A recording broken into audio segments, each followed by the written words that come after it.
You're listening to the Bloomberg Sound On podcast. Catch us live weekdays at 1 Eastern on Bloomberg.com, the iHeartRadio app, and the Bloomberg Business app. Or listen on demand wherever you get your podcasts. The voting is underway.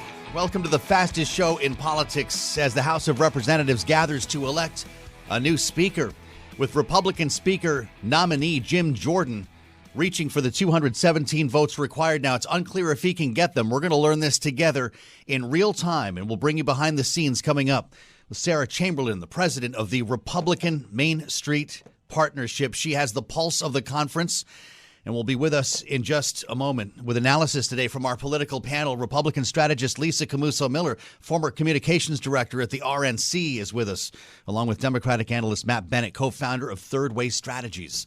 On the Tuesday edition of Bloomberg Sound On, it's happening as we speak. I can bring you to the floor right now. Jeffries. Where the voting is taking place on a new Speaker of the House. We just did this, you say, less than a year ago. Jordan. Yes, that is true. And here we are yet again. Jeffries. Hakeem Jeffries Kassar. getting Democratic Jeffries. votes on the floor. It's Jim Jordan we're listening for here as the Republican conference is met with a real test, of course. 217. If you're playing along in your home game, remember the rules here. Jeffries. Jordan needs 217 votes to become Speaker. That means he can really only lose 4 Republicans. Jeffries. The congressman was surrounded by reporters when he got to work this morning. Jeffries. Quite the gaggle. Listen to this back and forth as he made his way from the door to the elevator.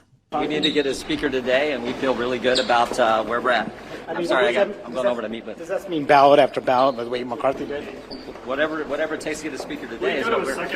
What are some of the concerns that you've still heard from members at this time? We've been picking up support every day, and so it's been. I feel confident. Have you spoken to President Trump? Have you asking him to help you with this vote? I've been talking to President Trump. I've talked to the president in a couple of days. How's the whip effort been going? Very good. Why would you say to Ken Buck that the election was stolen in 2020? That was not stolen. Do you still think Into the elevator he goes without answering the question from Manaraju, a question that's been coming up repeatedly. ABC's Rachel Scott essentially asked him the same thing and got the same response earlier today. Ken Buck said it's important for the Republican Speaker of the House to acknowledge that Donald Trump lost the election. Do you acknowledge that? Silence on that one as we listen now to the voting taking place live on the House Clyburn. floor. Some concerns about January 6th as presented by Liz Cheney. We've talked about that on this broadcast. Some concerns as well about his exposure to a sexual assault scandal while spending time working as a wrestling coach at the university level here. But the nominations have taken place. The names are on the floor here. We heard from Elise Stefanik on behalf of Congressman Jim Jordan a short time ago. Whether on the wrestling mat or in the committee room, Jim Jordan is strategic, scrappy, tough, and principled. He is a mentor, a worker, and above all, he is a fighter. And the American people know, we know, that Jim Jordan is a winner on behalf of the American people. Got a big round of applause at the end of her speech, as did Pete Aguilar, who entered the name of Hakeem Jeffries, and now we're going through the process here. The House is full, as I see Nancy Pelosi and Steny Hoyer sitting right nearby Hakeem Jeffries. Crane. But again, it's not the Democrats that we're watching today, and that's why I'm glad to say Sarah Chamberlain is with us, the president, CEO of the Republican Main Street Partnership, who's been prescient in her analysis here, was the only insider in Washington who assured us there would be no government shutdown. And now she's back to talk about the race for speaker here, one that she's been involved in. Her 90 or so members of the partnership will have a pivotal role in electing the next speaker, and that's why Sarah is in the room for so many of these important conversations. It's great to have you back, Sarah. Your initial take today, whether it's 1 or 15 rounds, is Jim Jordan going to be the next speaker? I don't know yet, to be honest. He's not going to get on the first round. He may get it, on the 5th or 6th round. I also don't think that the members are going to go 15 rounds. If Jim Jordan can't get it after the 3rd or 4th round, I think that they're going to move in a different direction. Most of the Republican Main Street Partnership members are voting for Jim Jordan, though the couple that have not so far are both Main Street members, and they voted for McCarthy. So it's going to be an interesting dynamic. I tell you, the one thing that they all agree on is we need a Speaker of the House, and we need one soon. This is ridiculous. The unrest They're tired of it. Israel's at war, and here we are. We can't get a speaker. So interesting times here in Washington. My God, that's for sure. Just think of the stuff we've talked about in the short time that we've been doing this together, Sarah. Politico called it a cascade of caving, which I thought was pretty clever, as we saw Mike Rogers, Ken Calvert, Mark Molinaro, a lot of names that we didn't expect to vote for Jim Jordan fall into his column here. And I wonder what you make of the sort of speed with which that took place over the last 24 to 48 hours. Was it just effective whipping over the weekend from Jim Jordan, or just an eagerness to get this done? I think it's a combination of three things. They're eager to get this done. Jordan has a great whipped operation. And then the third thing is, I really want to emphasize, Jim Jordan has been reaching out to the Republican Main Street Partnership members for months, long before McCarthy was ever recalled. So he has been building a relationship with these members, never dreaming, I'm sure, that he would be in this position today to need their votes for Speaker of the House. Well, so is this turning over a new leaf for him? Is this a different Jim Jordan than we thought we knew? I think he's trying to be. I really do think he's trying to change and really become a leader that can lead the entire delegation. Though I know the third member just voted no for him, just voted for Lee Zeldin. So clearly he's not going to get it on the first round. Ken Buck is not there.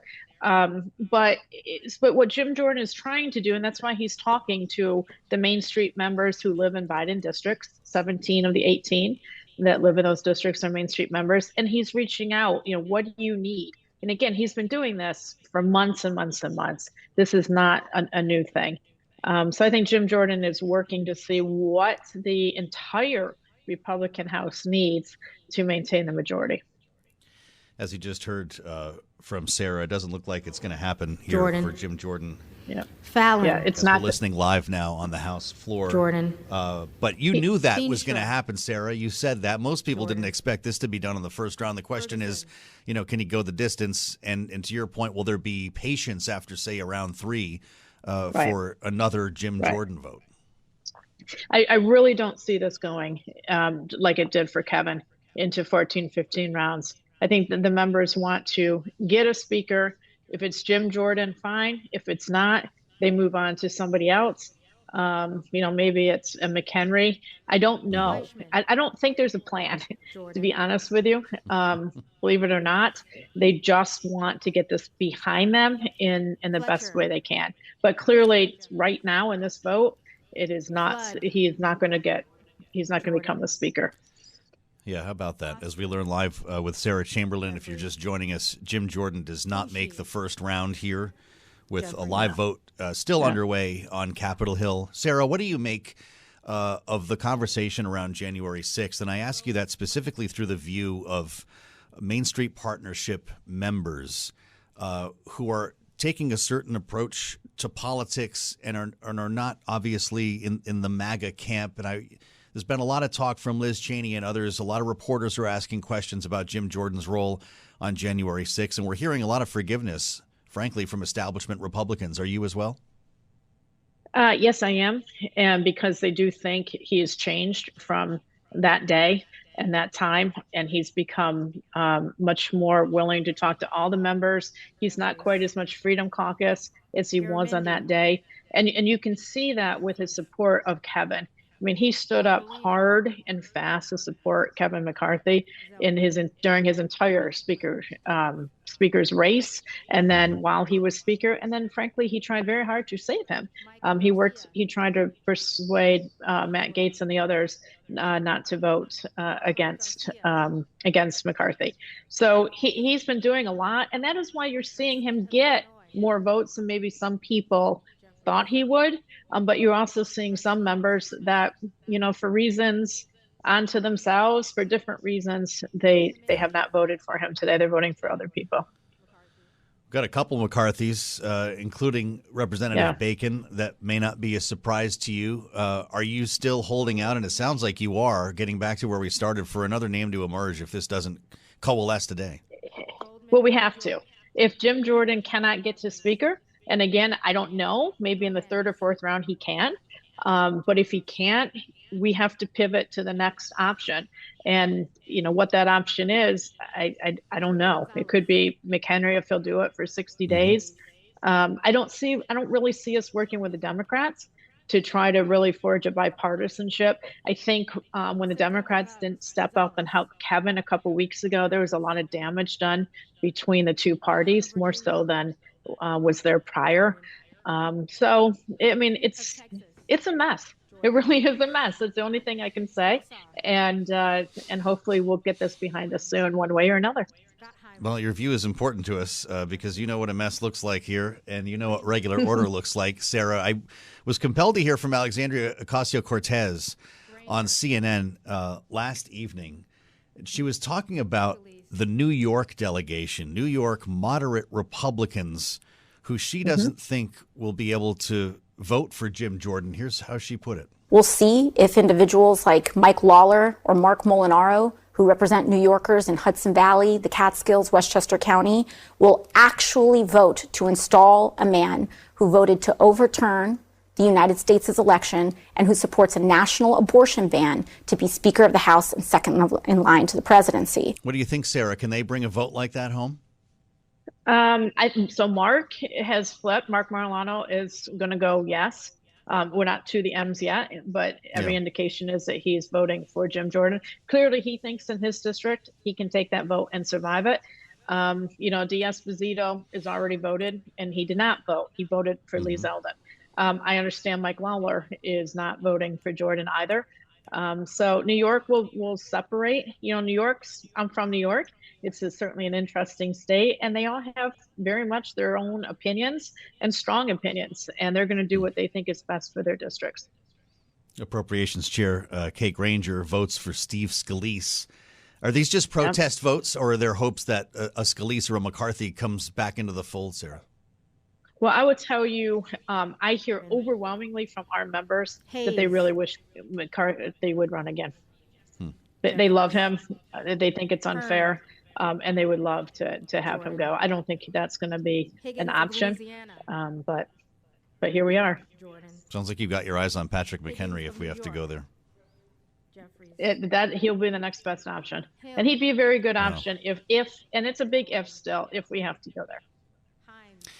I'm really glad you could join us in the throes of this vote, Sarah. It's good to see you, and thank you, as always, for the insight. Sarah Chamberlain, Republican Main Street Partnership President and CEO.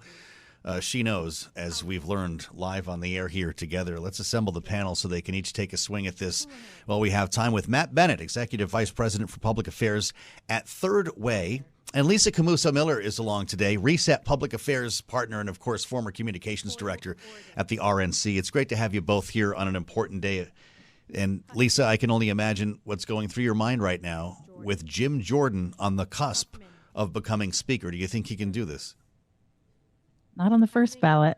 7 votes already against him for a variety of folks. I love Sarah's analysis. She's always a star, and she always has her finger on the pulse of how things are going. I do think she's right. I think that we're probably not going to see 15 ballots, which thank goodness for that.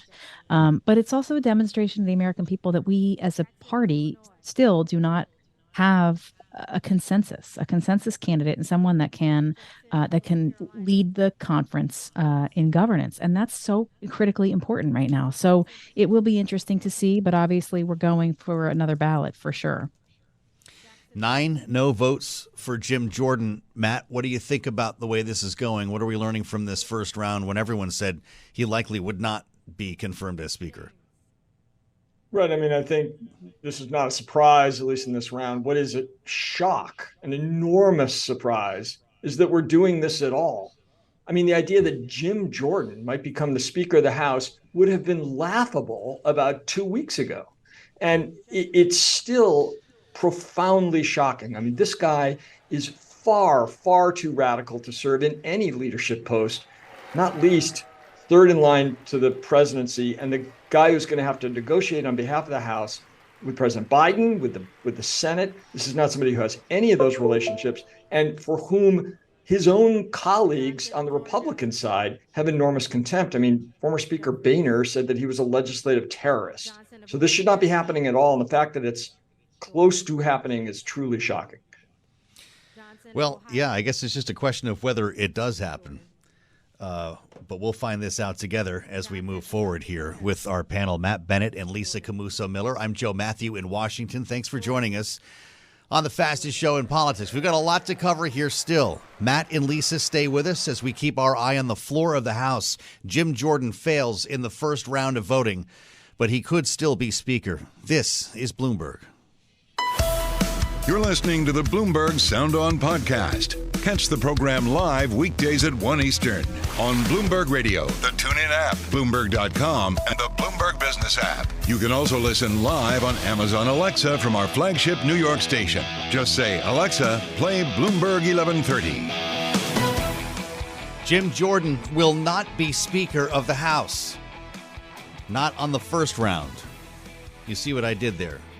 Just learned as the voting takes place, they're counting them right now. McCall. Going through the roll call here. This is live Jordan. sound from the House floor. McLean. He does not have the votes to get this done, and that's not a surprise to anybody. No one thought Jim Jordan was going to close this down in the first round, remembering Kevin McCarthy took 15, and no one thinks that's going to happen either. But we're going to stay close to this because it does appear that there will be a second vote to follow, and it might be earlier than we thought. We'll let you know how this goes. It's kind of moving under our feet. All of this happening as we speak in Washington, which is what we promise you here. McGarvey. First draft of history. We'll just learn it together as we assemble our panel. Matt Bennett from Third Way, Lisa Camooso Miller at Reset Public Affairs with us here to bring both sides of the conversation as we look at Congressman Bryan's style with the tally before the Speaker's rostrum. This is going to take them a little bit here, Lisa, obviously, but now that we know Jim Jordan will not be Speaker on the first round, I wonder what you see happening through the course of the day here. They clearly don't want to repeat what happened in January, and based on what we heard from Sarah Chamberlain, patience will run very thin after a second or third round here. Do you see it that way in terms of his window of opportunity? I definitely do. I mean, there's already so much dissatisfaction with him as a candidate. As much as he's been doing all the retail politics he can, talking to members and finding ways to be supportive of them and their needs, I think that there's just a general distrust of him as a candidate. So it will be interesting to see if he can get them over the line. The other thing, too, to watch that I've been watching as a campaign kid for as long as I can remember is that Jim Jordan is not a fundraiser. He is not someone who raises money. He's not someone who meets the threshold for his dues for the NRCC. If that's the case and we elect a speaker that's not someone who's a party builder, who does everything they can to get others elected, that, too, is a change of course for the Republican Party. And that's also of concern because if he's not following the rules, then who needs to then? Yeah. Matt, we've got now 12 votes, if my count is right, against Jim Jordan. Obviously, he's got more than just the sort of 8 troublemakers who ousted Kevin McCarthy to worry about here. If that number keeps climbing, how quickly does patience run out? We're on to another name. Really, that's entirely up to the Republicans, and it's not something I have great visibility into. I would tell you that the Democrats will do this all day long. Not a single Democrat is ever going to vote for Jim Jordan under any circumstances. I mean, the sun could burn out before that happens. So this is really a question of whether Republicans are going to change course. We've got a big old round of applause, standing ovation on the House floor. Matt, Hakeem Jeffries wins his conference on the first round. Are we going to do this again like January? 212, 212, 212, as Catherine Clark said. Yes, as long as the candidate in question is Jim Jordan. I think if Republicans come to their senses and they nominate somebody else, another Republican, to be sure that's going to be a Republican speaker, they have the majority. But if they nominate, Don Bacon or somebody sensible, then it is conceivable that Democrats might actually vote for them or vote present so that they can more easily get to a majority. Do we see that happening, Lisa? Does that person exist? Oh, I don't know. I mean, I like the optimism for sure from Matt, but I'm not sure that that's right because I think that so far the Democratic caucus has looked incredibly strong. I mean, bulletproof when it comes to this vote and really in just about everything they do. And so I couldn't understand for any candidate other than a candidate that does not exist that they would change their vote and either vote present or vote in favor of a Republican candidate. I think that they're better off sticking with Hakeem Jeffries. They think he's the best possible leader for the job anyway. I'd be surprised if they changed course, but I'd also be surprised that we pick a candidate that was more like a Don Bacon. I have a feeling that if it's not Jim Jordan, I think Sarah Chamberlain is onto something. It is certainly something we've been predicting on this show and other places for months now, is that McHenry very well he could fall over backwards into this position, but it's mostly because he's serving right now in that role. And people see him more and more as a leader that they can work with. It looked like Jim Jordan was making progress winning folks over on the matter of Ukraine. There you go, Matt. Another round of applause for Hakeem Jeffries. Debbie Dingell was asked about this. I want you to hear what she said. This is, of course, a Democrat from Michigan, close to the leadership, on the matter of Ukraine funding and whether Jim Jordan will embrace that along with supplemental funding for Israel, for instance. It's been a big sticking point with a lot of Republicans in the House. And it's interesting to see where Jim Jordan stands here. Here's Debbie Dingell from earlier today. Obviously, a lot of people worry about that, but I talked to some Republicans who say that he's going to make sure that it's there. We know the Republicans in the Senate believe that it needs to be there. And I'm not going to take the lowest position and go, oh, the world is done, this crisis. I'm going to work together to do what's with my colleagues on both sides of the aisle. So, Matt Bennett, do your worst fears about Jim Jordan include a defunding, if you will, of the war effort in Ukraine? Or do you think Jim Jordan offers that to become the next speaker? I don't know. He certainly doesn't want to fund Ukraine. If it was up for him, he wouldn't, which is very scary. But it's possible that he offered that as a bargaining chip in trying to win this vote. However, the Ukraine situation is not going to go away anytime soon. They're in day 600 of this war. It's not going to end quickly. And it's very likely that the Biden administration is going to have to come back to the Hill for more Ukraine money at some point. And at that point, his bargaining chips will be gone. So I really worry about that. But I worry more that Jim Jordan has no interest in having the government function as it should. I mean, we have planes almost knocking into each other. We have FAA needing money. This government is vitally important. And Jordan was the main driver behind the shutdown under Trump. And you can certainly see him doing that again as speaker. Yeah, Bloomberg Intelligence is running odds on this, Lisa, increasing the odds to 80% of a government shutdown if a man named Jim Jordan becomes speaker. Do you agree with that? And if so, why? I would be surprised if that percentage adjusted very much for anybody that becomes the speaker. And I say this because the clock is running out. I mean, 2 weeks ago, we had 45 days.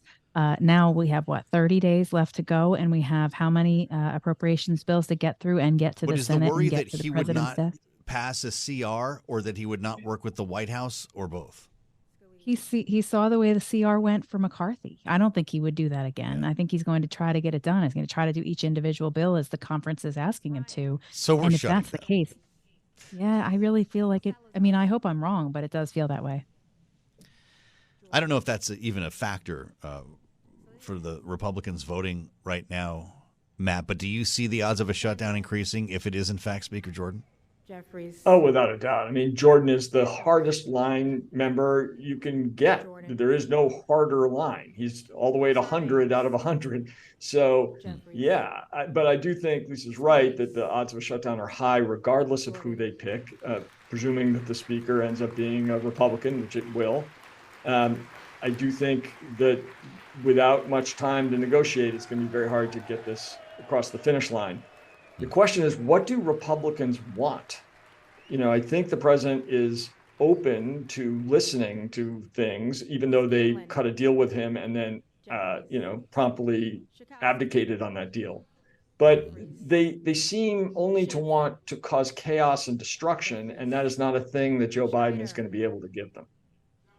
You do wonder in our remaining moment here, Lisa, can you just picture in your head, close your eyes, picture in your head, that still photo from the pool spray in the Oval Office with Jim Jordan sitting on the couch or maybe on the chair next to the fireplace with Joe Biden?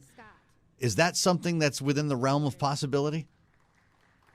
Joe Biden may be the last member of the legislature, now president, who is someone that would cross the aisle, even for the most egregious and difficult candidates. So I do think that will happen if Jim Jordan becomes the speaker, that the president will work with him to the ability that he can. The other question is, will Jim Jordan work with the president, really? Yes, right. I can only imagine what would happen in that pool spray. Really glad to have Matt Bennett and Lisa Camooso Miller with us as we learn in real time the future, the leadership in the House of Representatives. Jim Jordan has lost the first round of voting. We're preparing for a second. You're listening to the Bloomberg Sound On podcast. Catch us live weekdays at 1 Eastern on Bloomberg.com, the iHeartRadio app, and the Bloomberg Business app. Or listen on demand wherever you get your podcasts. With some real news, Kailey, we thought we might be walking through this still at this point, but Jim Jordan has failed. Yes. In his quest to be speaker in the first round. There's going to be a second, but a lot of folks are kind of surprised by the number of, I won't say no votes, but others. We got 20 members of the Republican conference picking someone else for speaker. Yeah, we knew he likely wasn't going to get it on the first round because there were a handful of Republicans who said they were no votes in Jordan. What we got, though, was not a handful, Joe.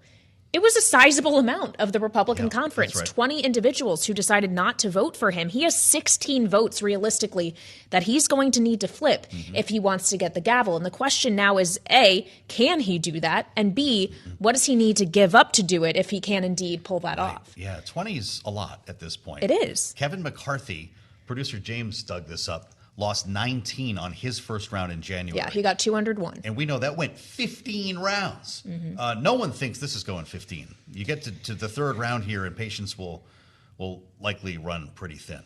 Well, it becomes a question, though, of the path forward, because if Jordan's still not there after 3 rounds, is it time for a more serious conversation about expanding the powers of Speaker Pro Tem Patrick McCarthy? Is it time to try to coalesce around someone new? It's very unclear what the conference would do at that point, and frankly, what Jim Jordan himself would do. How many rounds does he want to have to sit through?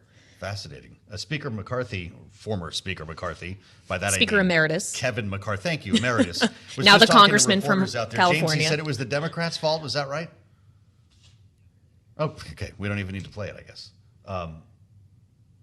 He got a couple of votes. Steve Scalise got a couple of votes. Lee Zeldin got a couple of votes. Yeah. And that's how we got to 20. Yeah. 3 for Zeldin. 6 for McCarthy, 7 for Scalise, and then there were some others thrown in there as well. Emmer, Cole, Massey, Garcia. So it becomes a question, Joe, of if any of those members who voted for that group of individuals would vote for Jordan on the next ballot. And frankly, if any that voted for Jordan on the first ballot would also vote for him on the second. Just a lot of questions, more questions than answers. Look, everyone knew that there were going to be protest votes. Just get it out of your system on the first round. We're really not going to know where we stand until there's a second round, would be my thought on this. And we don't know when that will be. You might agree, but that could be 6 o'clock this evening, right? We know they're going to try to do it today. We're waiting for timing. Do you know something I don't know? I don't know anything affirmative. But, Joe, when we thought there might be another vote this evening, I think was before Jordan knew what kind of margin realistically he was going to fail by. Yeah. So, look, anything could happen. We've been telling you guys that, and that's going to remain the case as we bring in Kyle Kondik from Sabato's Crystal Ball, the managing editor and author of The Long Red Thread, is with us from beautiful University of Virginia, outside of the reach here of the swamp. Kyle, it's good to see you. What do you think 20 votes not for Jim Jordan tells you what about his chances of becoming speaker? But it seems kind of perilous for Jordan. And, one thing is it doesn't seem like he and his allies did a great job of expectation setting, because there was reporting in advance of this vote that maybe they were thinking there'd be like 8 or 10 holdouts, and it turns out there was double that, 20. Certainly not the first time, and nor will be the last time that that vote counting may not be entirely up to snuff on the in the House Republican side. And so, you just wonder if there's going to be another vote where Jordan is the main candidate, or if it's going to splinter. There was some talk in the past few days that Mike Johnson from Louisiana, who is certainly not a household name or anything, but that he might throw his hat in the ring if Jordan falls out. I don't know where this thing is going at this point, but I think that 20 no votes, that to me, again, I think it's a fairly bad outcome for Jordan on the first vote. We knew that he wasn't going to get it, But again, he's not necessarily within just twisting a few arms of getting there. He needs to twist, 15 arms to get there. And there's been some reporting indicating there were some people that were going to vote for Jordan on the first ballot, but might not vote for him on the second. So who knows? Yeah. Yeah, I mean, we could see a whole bunch of things flipping around by the time we get to a second round, whenever that comes, Kyle. But when we talk about the composition of these 20 individuals who voted against Jordan, a number of them are those really vulnerable Republicans, the ones who represent districts that Biden won in 2020. Do you think any of them actually are ever going to be able to say, yes, I vote Jim Jordan for Speaker of the House? I think it's going to be a hard ask because they'd be committing to, a really ideologically conservative speaker, and they probably would also be committing to more fights down the line with the Democratic-controlled Senate and the Democratic-controlled White House over, a future shutdown. And I don't think these things matter all that much as we're talking now about the next election. But what if the House is just like a disaster zone for the next 12 months? Does there start to be sort of accumulating political baggage? Again, I still don't necessarily think so. I think the presidential election really sets the tone for the election next year. But, to the extent there are only certain things that these House members can control. And one of them is who do they support for Speaker? And, you did have a number, certainly not all of the most vulnerable House Republicans not vote for Jordan. Lori Chavez DeRemer of Oregon, Mike Lawler of New York, who's been one of the more prominent House Republicans and someone who's in a Biden district, beat Democratic Congressional Campaign Committee Chair Sean Patrick Maloney in a close race last year. Don Bacon from Nebraska, too. That's another, Biden won district. In fact, that district is actually worth an electoral vote because that's how Nebraska does it. So, but those were only a handful of the members who didn't vote for Jordan. There also were some other folks who aren't from particularly competitive districts who didn't vote for Jordan. So it was a mixed bag amongst the 20 holdouts on Jordan. Well, so when you pull out the lens a little bit there, with all of that said, Kyle, looking at, for instance, a congressman like Mike Lawler, how many hard no's, how many never Jordans are there? Do we have a sense of that? I don't know, although it certainly seems like it's more than enough to prevent Jordan from being Speaker, at least as we're sitting here now. Again, if it was like 8 to 10 no votes, you could say, hey, well, they could get a few people to yes. But Jordan, again, it's been reported on in the lead up to this vote. He's not someone who's been successful at passing legislation in the past. He's not someone who has had to serve in leadership and been someone who has to twist arms to get votes. He's one of the guys who is sort of an outsider for a lot of his time in Congress. And so he may not have the sort of skills or willingness to make the compromises necessary to build a governing coalition. The trouble is for the Republicans is who is capable of doing that, given that the eventual speaker can only afford to lose 4 House Republican votes on the floor. It's different. Previous houses, certainly the way the Democrats handle it, if you win the internal caucus vote, you get all those votes on the floor. You get almost all those votes on the floor. The Republicans just aren't behaving that way, and they kind of have to be unified in order to actually elect a speaker because they're not getting any Democratic votes, at least not for someone like Jim Jordan. Mm-hmm. Yeah, it's a really tough job, and it makes you wonder why anyone would want it in the first place. And Jim Jordan, as of 2 weeks and a day ago, Joe, was telling you he didn't want to be Speaker. And here he finds himself. You were talking there, Kyle, about his kind of rather lack of a legislative record. What we know Jim Jordan for is not for passing bills on the floor and working in a bipartisan manner. He's known for other things, being a conservative firebrand in many senses, and also his allegiance and alignment with former President Donald Trump, who endorsed him in the Speaker race back when it was still Jordan versus Scalise. If he can't make it work on the floor, what does it say about Trump's influence on the Republican Party?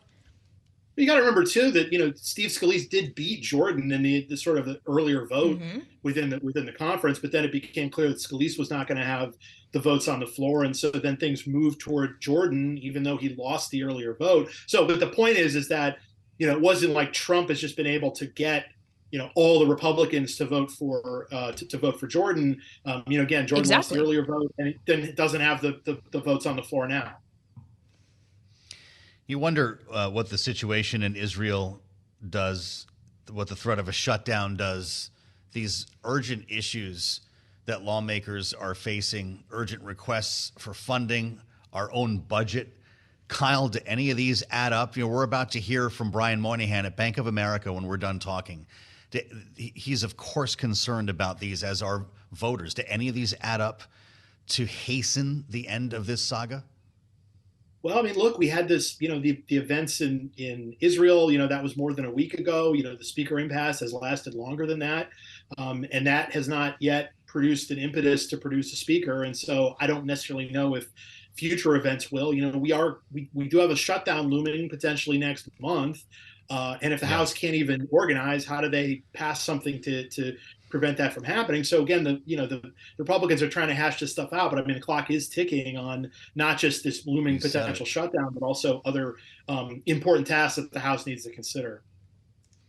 Kyle, it's good to see you. Thanks for checking in with us today. As always, great analysis from Kyle Kondik at Sabato's Crystal Ball at the University of Virginia. A steady hand here, but it's interesting, Kailey, when you talk to people of experience, people who have been around this town for a while, people who have covered politics for a while, they're all saying the same thing. This is completely unheard of, uncharted territory. Yeah, well, of course, the reason we're in this position in the first place is because a sitting Speaker of the House was ousted by 8 members of his own party. Though the man presiding over the election of a speaker is a speaker pro tem. This is an untested position that Patrick McHenry is in. So much of this has just never been seen before. And of course, it follows the 15 rounds of voting it took to elect a speaker in January, which hadn't been seen in, centuries? Yes. I believe. And we'll see how close we get to that 15 number in rounds of votes this time around, Joe. And over 100 years since the motion to vacate. Yeah. It's been, or at least one that succeeded. It's been quite remarkable. Thanks for listening to the Sound On podcast. Make sure to subscribe if you haven't already at Apple, Spotify, and anywhere else you get your podcasts. And you can find us live every weekday from Washington, D.C. at 1 p.m. Eastern Time at Bloomberg.com.